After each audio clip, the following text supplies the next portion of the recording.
Hello friends, வணக்கம். இன்றைக்கி நம்ம ரவா மில்க் பர்ஃபி எப்படி பண்ணுறதுன்னு பார்க்கலாம். இது மும்பையில் ரொம்ப ஃபேமஸான ஒரு ஸ்வீட்டு. இதை அங்கே அஃப்லட்டூன் அப்படின்னு சொல்லுவாங்க. வாங்க எப்படி செய்கிறதுன்னு பார்க்கலாம்.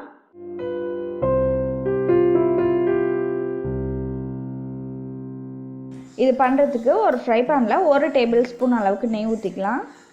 இதில் கட் பண்ணி வச்சுருக்க நட்ஸை சேர்த்துக்கலாம்.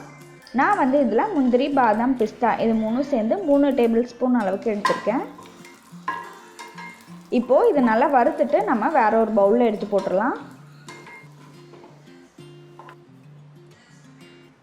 அடுத்ததாக இதே ஃப்ரை பேன்லேயே இன்னும் ஒரு 1/2 கப் அளவுக்கு நெய் சேர்த்துக்கலாம்.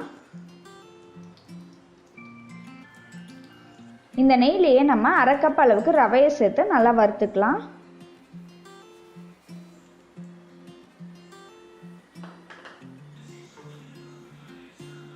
இந்த ரவையை ஒரு 2 நிமிஷம் நல்லா வறுத்துக்கோங்க.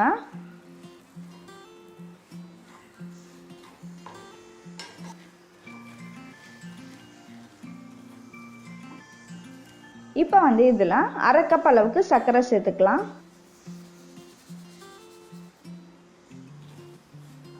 சர்க்கரையை சேர்த்து நல்லா மிக்ஸ் பண்ணி விட்டுக்கலாம்.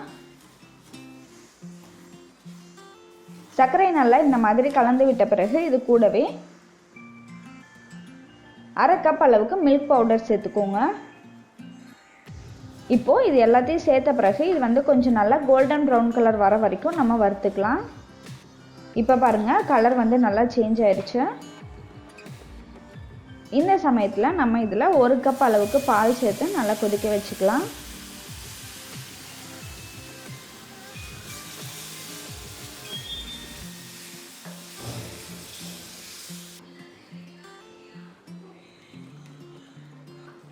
இப்போ பாருங்கள், இது கொஞ்சம் நல்லா திக்காயிடுச்சு.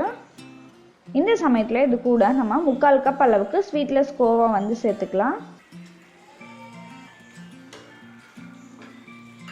இப்போது இது எல்லாத்தையும் சேர்த்த பிறகு இந்த மாதிரி நல்லா கலந்து விடுங்க.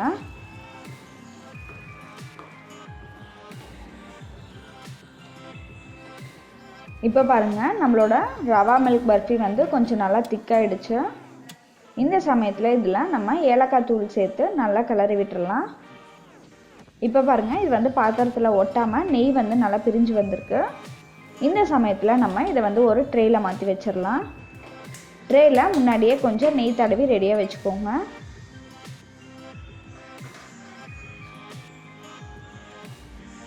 இப்போது இதை இந்த மாதிரி ஸ்ப்ரெட் பண்ணி விட்டுக்கலாம்.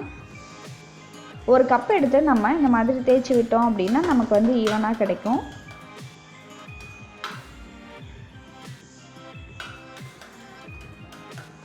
இதுக்கு மேலே நட்ஸை வச்சு லைட்டாக ப்ரெஸ் பண்ணி விட்டுக்கோங்க.